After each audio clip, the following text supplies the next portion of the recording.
The moment he walked through those double doors, he knew this school would be no different from the last one. Same fluorescent lights buzzing overhead. Same lockers lining the walls like metal soldiers. Same groups of kids laughing too loud, trying too hard to be noticed. He pulled his hoodie tighter and kept his head down. It was his first day at Riverside High. And, if everything went according to plan, nobody would remember he existed by the end of it. His mom had driven him that morning, her hands gripping the steering wheel a little too tight. She kept glancing at him in the rearview mirror, and he could tell she wanted to say something. She always wanted to say something. But she held back, probably because she knew he didn't want to hear it. "You'll be fine," she finally said as he opened the car door. "Fresh start, remember?" He nodded without looking at her. Fresh start? That's what she called it. He called it running away, but he wasn't about to argue. Not anymore. The school office smelled like coffee and old paper. A woman with glasses too big for her face handed him his schedule and a map of the building. She smiled at him like he was a lost puppy, which honestly wasn't far from the truth. "If you need anything, just ask," she said. "We're happy to have you here." He thanked her quietly and stepped back into the hallway. The noise hit him immediately. Hundreds of voices bouncing off the walls, sneakers squeaking on tile floors, locker doors slamming shut. He took a breath and started walking. His first class was English.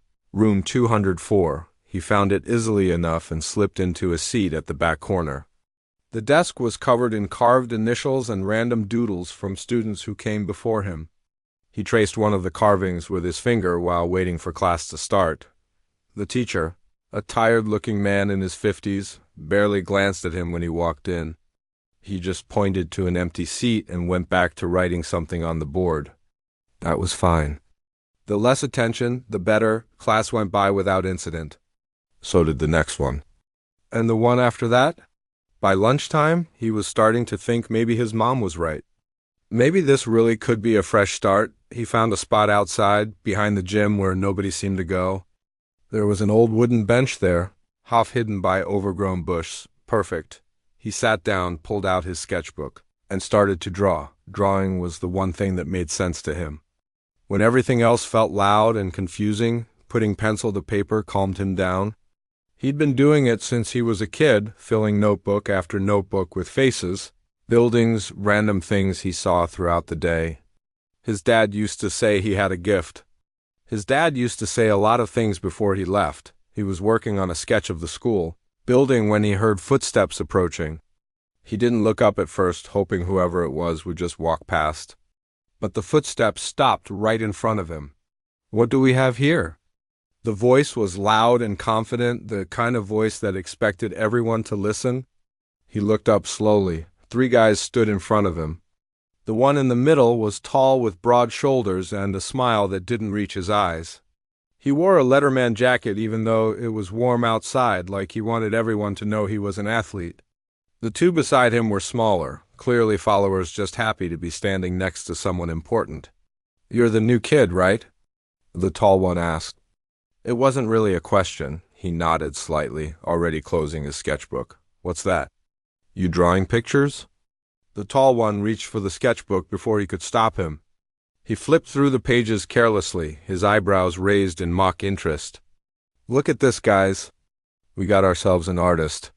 The other 2 laughed on cue like they'd rehearsed it. "Can I have that back?" he asked quietly. The tall one tilted his head, studying him like he was something strange and amusing. "What's your name, artist boy?" He hesitated. Giving his name felt like giving something away, something this guy would use against him later. But staying silent would probably make things worse. "Just give me my book back," he said instead. Something flickered in the tall one's eyes. Surprise, maybe. Or irritation. People probably didn't talk back to him very often. "Relax, I'm just looking." He flipped a few more pages, then stopped at one particular drawing. It was a portrait, a woman with sad eyes and a tired smile. His mom. He'd drawn it from memory a few weeks ago, during one of those nights when sleep wouldn't come. "This your girlfriend?"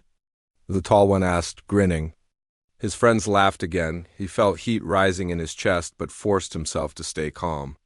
Getting angry wouldn't help. It never helped.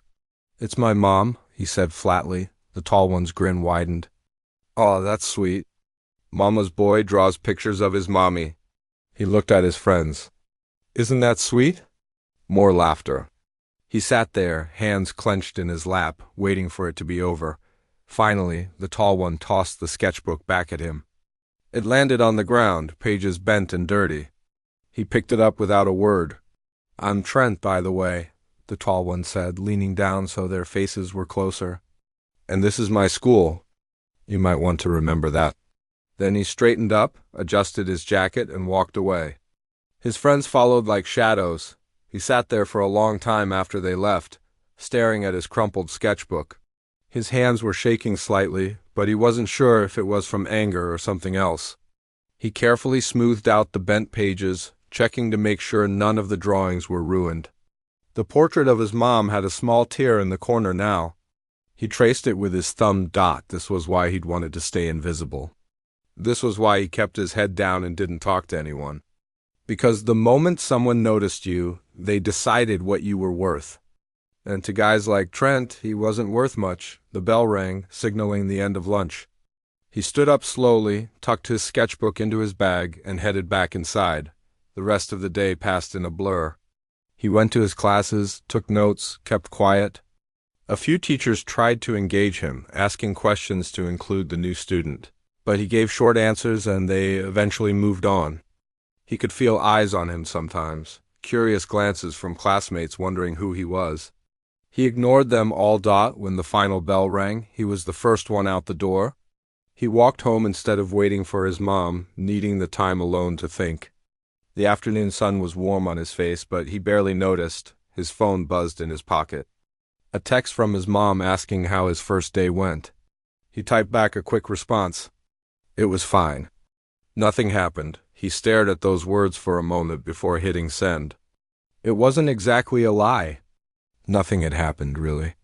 Just some guy messing with him, trying to establish dominance like a dog marking territory. It would probably blow over. Guys like Trent usually got bored after a while and moved on to easier targets, but as he walked up the driveway to his house, he couldn't shake the feeling that this wasn't over.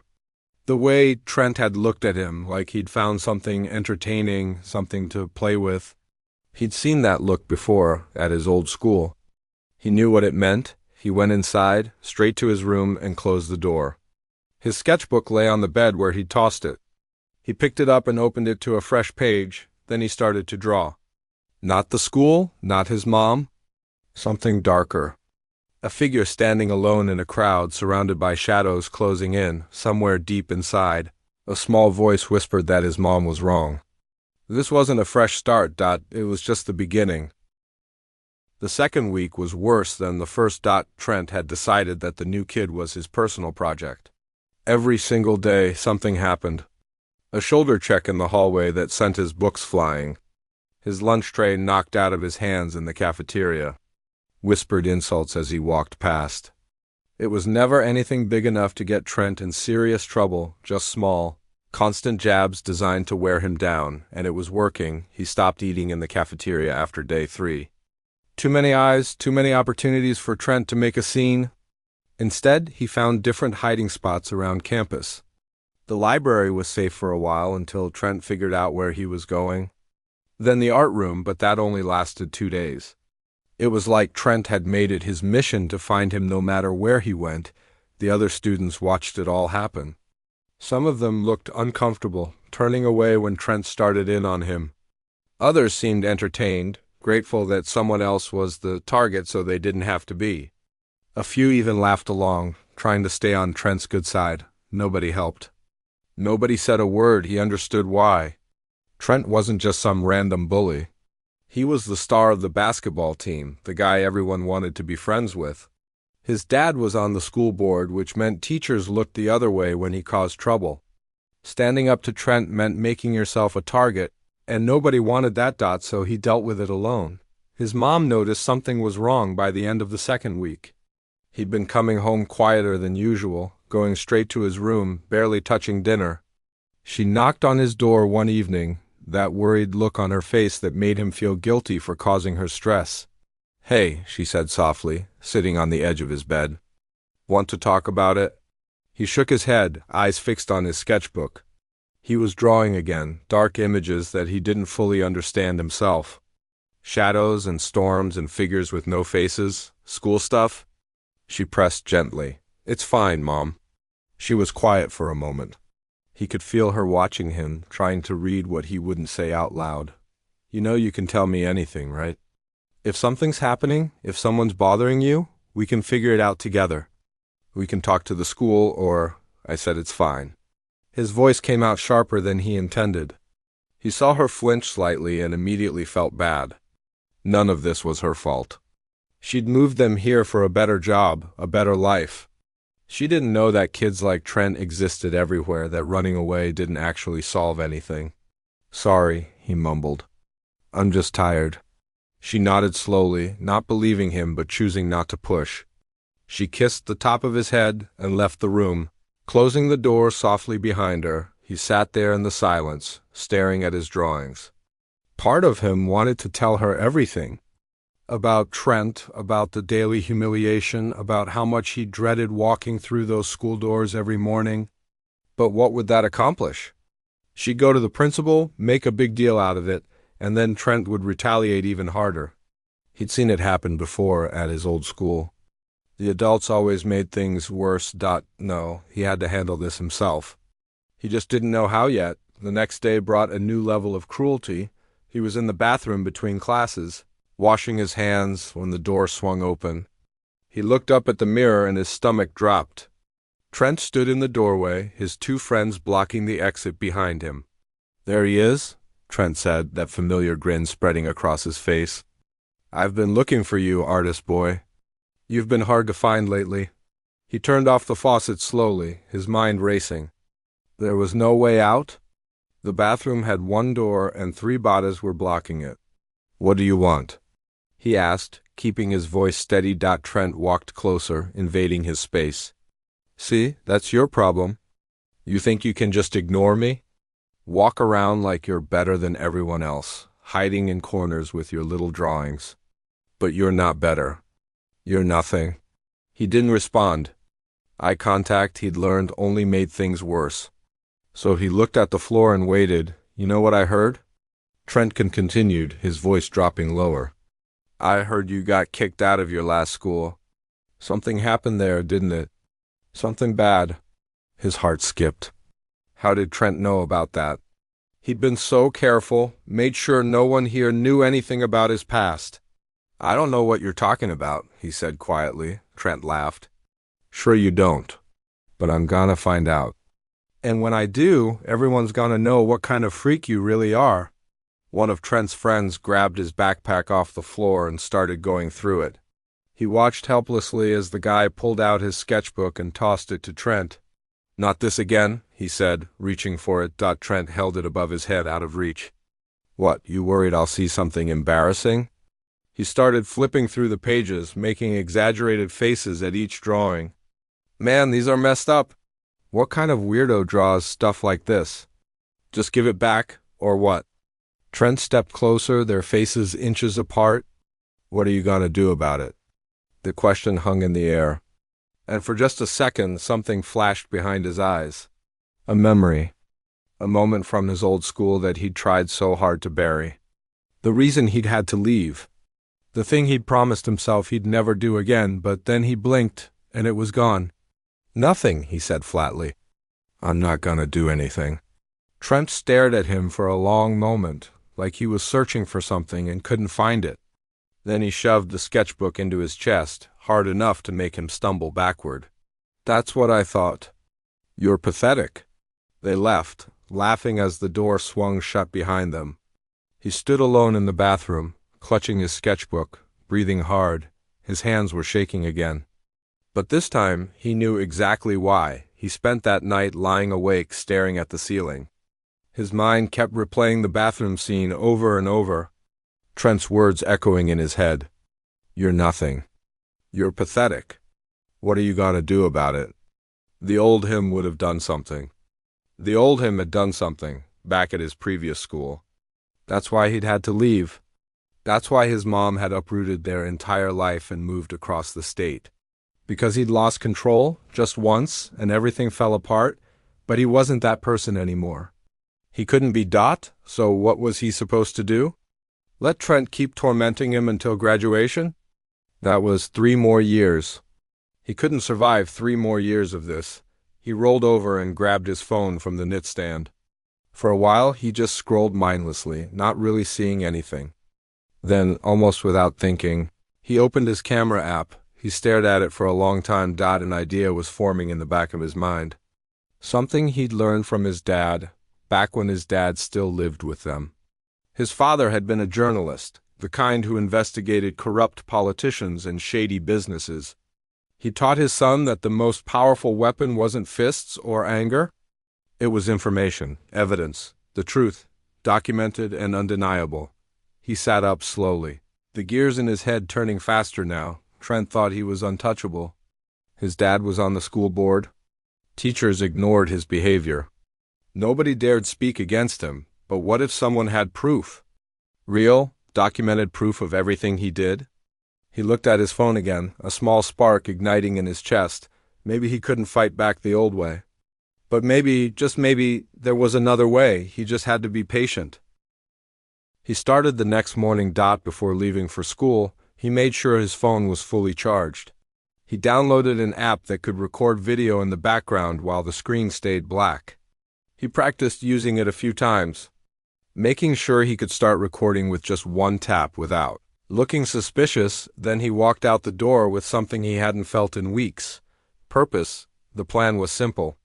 Every time Trent came near him, he would record. Every insult, every shove, every humiliating moment. He wouldn't fight back. He wouldn't react at all. He would just document everything and wait. His dad used to tell him that patience was the most important part of any investigation. People who did bad things always got comfortable eventually. They got sloppy. They made mistakes. And when they did, you had to be ready with the evidence. So that's exactly what he did. The first few days were rough.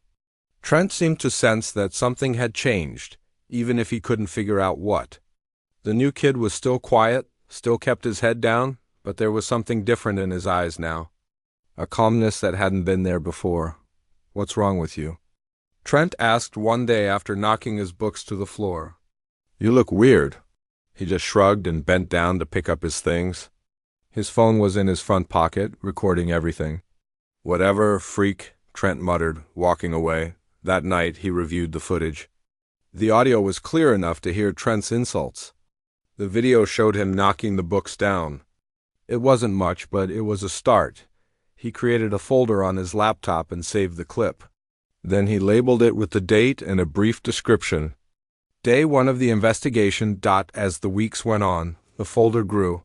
He recorded Trent tripping a freshman in the hallway. He recorded him making fun of a girl's weight in the cafeteria until she ran out crying.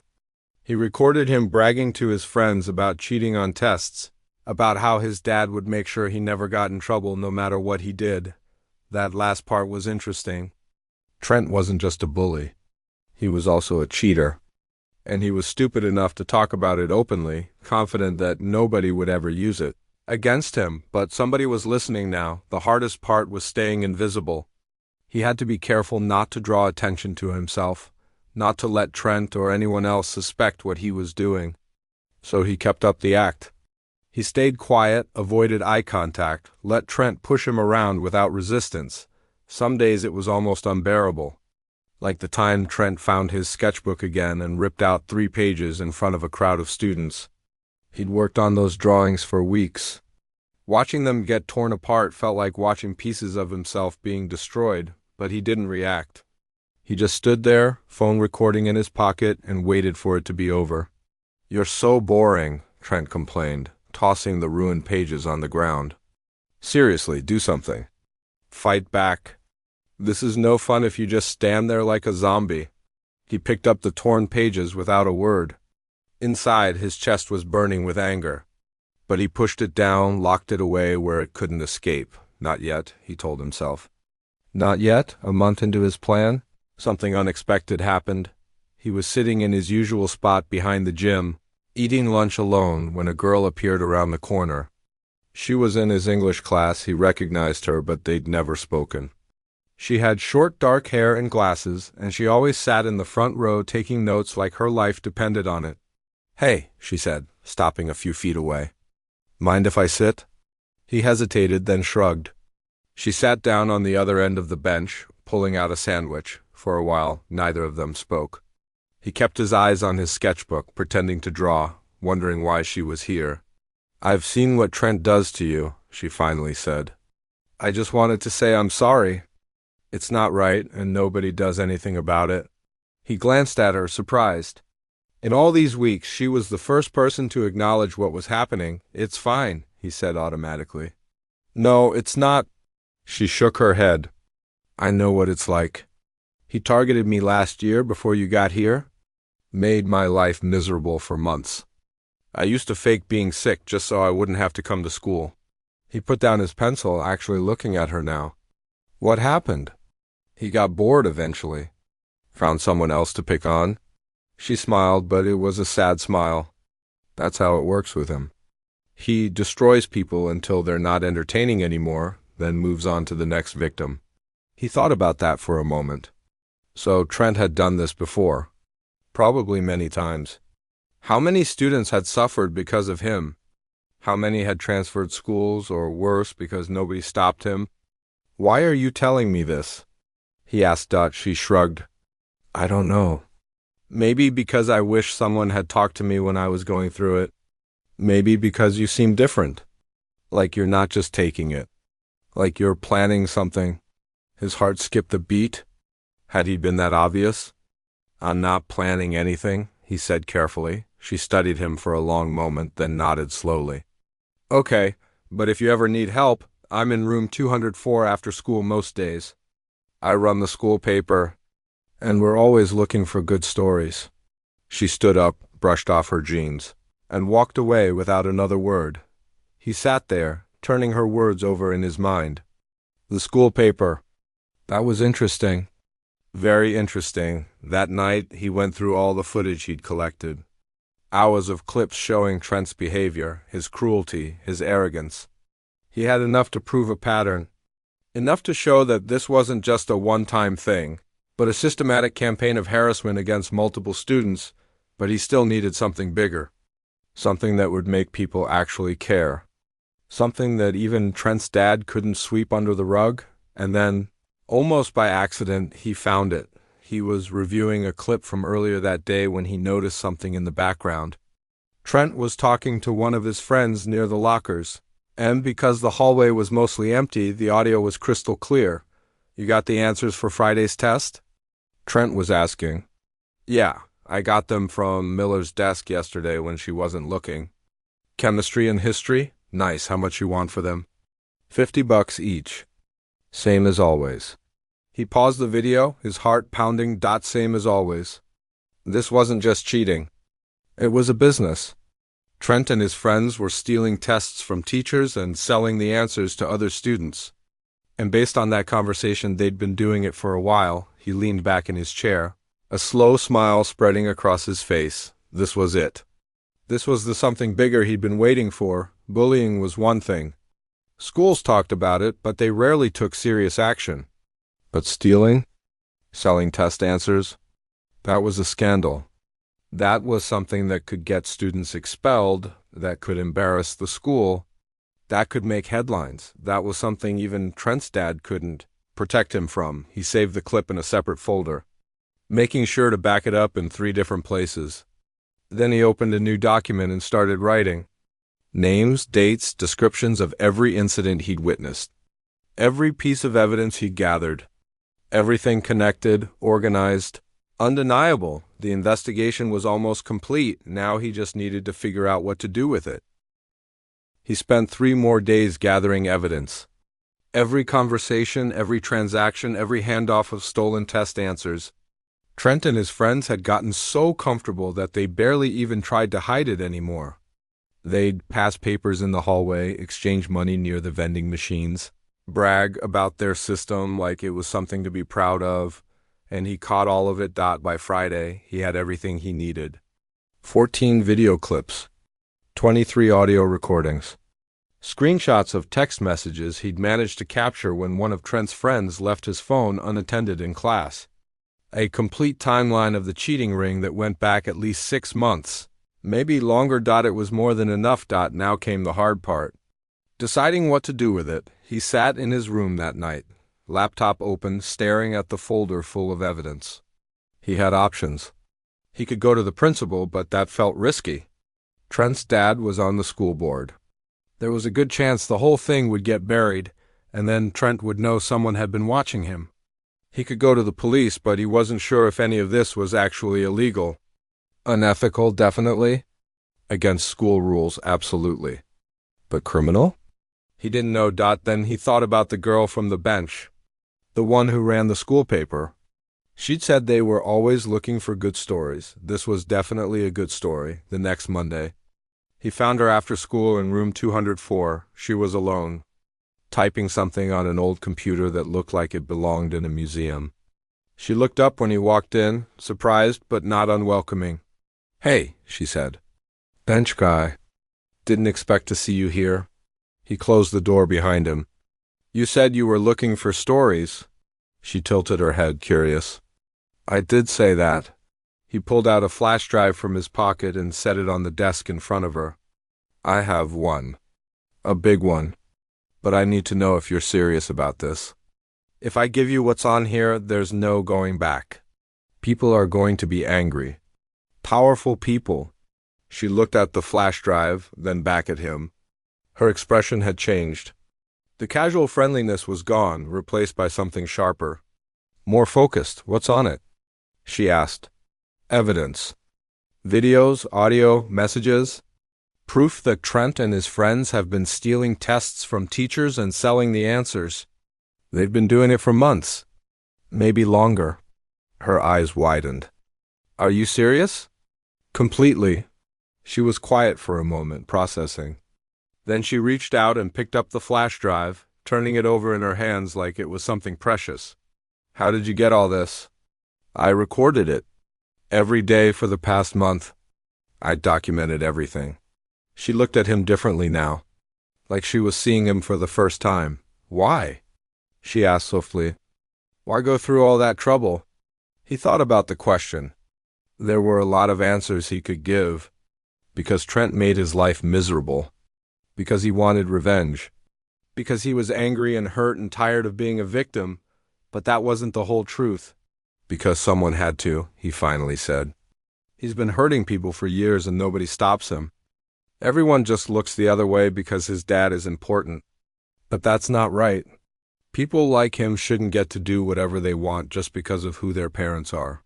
She nodded slowly, something like respect in her eyes. "You know this is going to blow up," she said. "If we publish this, it won't just be a school story. Parents will get involved. The district will get involved. It could end up in the actual news, I know. And you're okay with that?" He took a breath. Was he okay with it? Part of him was terrified. He'd spent so long trying to stay invisible, trying to avoid attention. This would put him right in the spotlight. Everyone would know who he was and what he'd done. But then he thought about all the people Trent had hurt. The freshman he'd tripped in the hallway. The girl who'd cried in the cafeteria. The countless students who'd suffered in silence because nobody stood up for them. "Yeah," he said. "I'm okay with it." She smiled, a real smile this time. "Then let's do this." They spent the next 3 hours going through everything together. She was meticulous, checking every clip, every timestamp, every piece of evidence. She asked questions he hadn't thought of and pointed out details he'd missed. By the time they were done, they had a solid case, airtight. "We can't just dump this all at once," she said, leaning back in her chair. "We need to be smart about it. Write the story first, get quotes from other students who've been affected, give the administration a chance to respond. Do it right." He nodded. "How long will that take?" "A week, maybe 2. I want this to be bulletproof. If we mess this up, they'll find a way to discredit us." A week felt like forever. But she was right. They had to do this properly. "One more thing," she said as he was getting ready to leave. "I need to know something. What happened at your old school?" Trent's been telling people you got expelled for something. That you're dangerous. He froze, his hand on the doorknob. You don't have to tell me, she added quickly. But if it's something that could be used against us, I need to know now. He stood there for a long moment, his back to her. The old shame rose up in his chest, familiar and heavy. I wasn't expelled, he said quietly. But I was asked to leave. Why? He turned around slowly. There was a kid at my old school. A lot like Trent, actually. He made my life hell for almost a year. One day, I found out he'd been spreading rumors about me. Horrible stuff. Things that weren't true but that everyone believed anyway. He paused, gathering himself. I snapped. I didn't hit him or anything like that, but I dug up everything I could find about him. Every bad thing he'd ever done, every secret he wanted to keep hidden. And I exposed it all. Posted it online, sent it to everyone at school, even sent some stuff to his parents.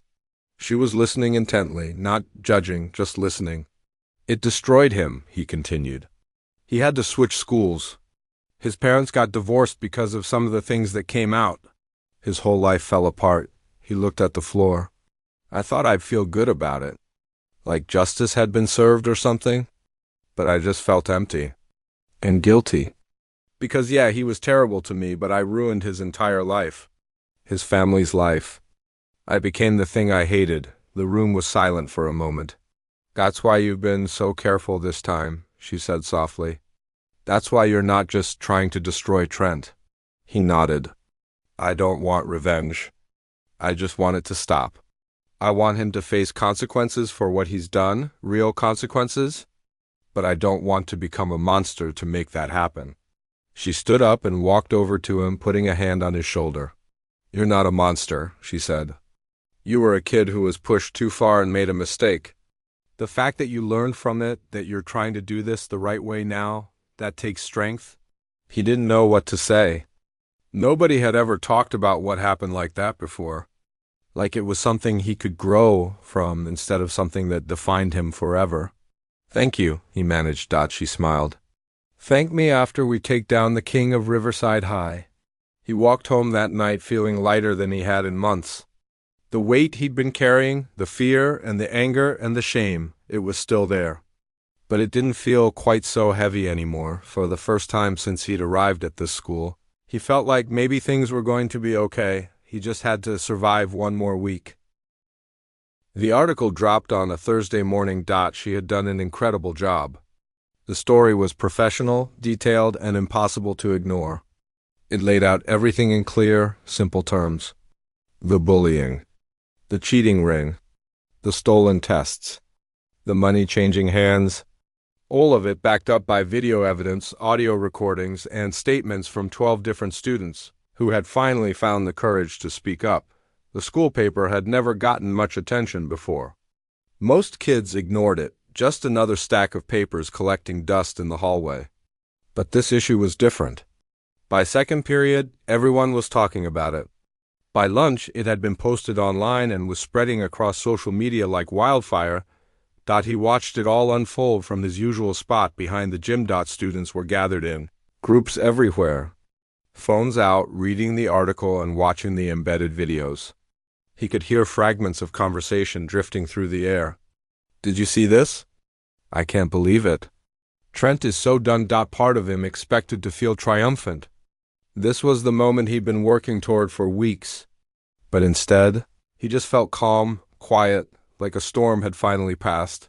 The administration called an emergency assembly that afternoon. The principal stood at the podium looking like he'd aged 10 years overnight. He talked about integrity and accountability and the importance of honesty. He announced that several students were under investigation and that appropriate disciplinary action would be taken. He never mentioned Trent by name. But everyone knew the real chaos came after school. News vans showed up in the parking lot. Actual reporters with cameras and microphones, asking questions about the cheating scandal at Riverside High. Apparently, the story had gotten picked up by a local news station, and now everyone wanted a piece of it. He slipped out the back entrance, avoiding the crowds. He didn't want attention. He didn't want interviews or recognition. He just wanted to go home. but someone was waiting for him by the bike racks. Trent. He looked different. Smaller somehow, even though he was still the same height. His shoulders were hunched, his jaw tight. The confidence that had always radiated off him like heat was gone. In its place was something else? Fear, maybe? Or desperation. "It was you," Trent said.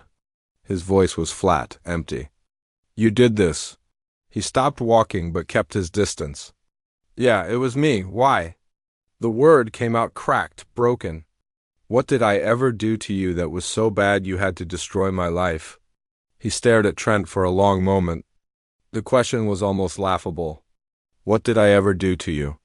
As if weeks of torment meant nothing.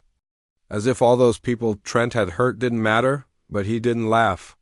Instead, he thought about his old school, about the kid he'd destroyed without mercy, about how revenge had felt like justice right up until it didn't. "You made my life hell," he said quietly. "Every single day you went out of your way to humiliate me, to make me feel worthless, to remind me that I was nothing." Trent opened his mouth to respond, but he kept talking. "But this isn't about revenge. If I wanted revenge, I would have done this differently. I would have leaked everything anonymously and watched you burn. Instead, I gave the story to the school paper. I let them investigate properly. I gave the administration a chance to respond before it went public." He took a step closer. "I didn't do this to destroy you. I did this because you needed to be stopped. Because you've been hurting people for years and nobody held you accountable. That's not okay. Having a powerful dad doesn't give you the right to treat people like garbage." Trent's eyes were red. For a moment, he looked like he might cry. "My dad is going to kill me," he whispered. "He's already talking about sending me away. Military school or something. My mom won't even look at me." Something shifted in his chest. Not sympathy exactly, but something close to it. Understanding, maybe. He knew what it felt like to have everything fall apart because of your own choices. "Maybe that's what you need," he said gently. "A wake-up call. A chance to figure out why you feel like you have to hurt other people to feel good about yourself." Trent looked at him, really looked at him, like he was seeing him for the first time. "Who are you?" he asked, seriously. "Who just does something like this?" He thought about the question. A month ago, he would have said he was nobody, just a quiet kid trying to survive. But that wasn't true anymore. He'd proven to himself that he could stand up without becoming the thing he hated, that there was a way to fight back without losing himself in the process. "I'm just someone who got tired of being a victim," he said, and decided to do something about it. He walked away without looking back. The next few weeks were strange. Trent was suspended pending a full investigation. 2 of his friends were expelled outright. The cheating ring was dismantled completely, and 3 teachers were put on administrative leave for failing to secure their test materials. Trent's dad resigned from the school board. The story made regional news. There were think pieces about bullying in schools, about the failure of institutions to protect students, about kids taking matters into their own hands when adults wouldn't listen. His name stayed out of most of it, which was exactly how he wanted it, but things changed at school. People looked at him differently now. Not with fear or pity, but with respect. Kids he'd never spoken to would nod at him in the hallway. A freshman he'd seen Trent trip that one time came up and thanked him, voice shaking. The girl who'd cried in the cafeteria sent him a message saying he'd given her hope, and the girl from the school paper became something like a real friend. They ate lunch together most days, talking about journalism and art, and all the things they wanted to do with their lives.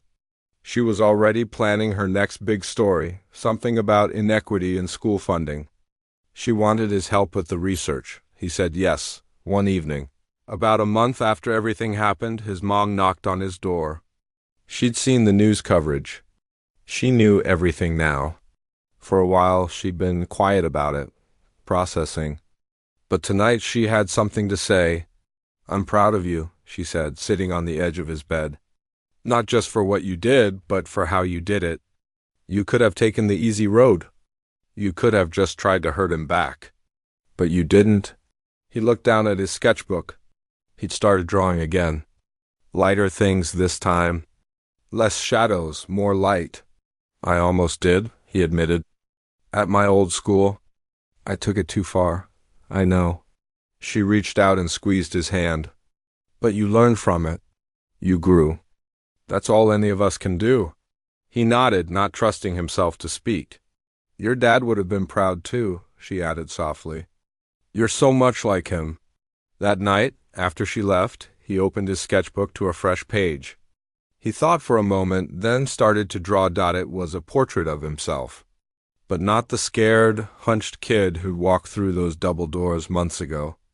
This version stood tall, eyes forward. Calm and steady, someone who had found his own way to be strong. He smiled, added a few final details, and signed his name at the bottom. Fresh start, he thought, for real this time.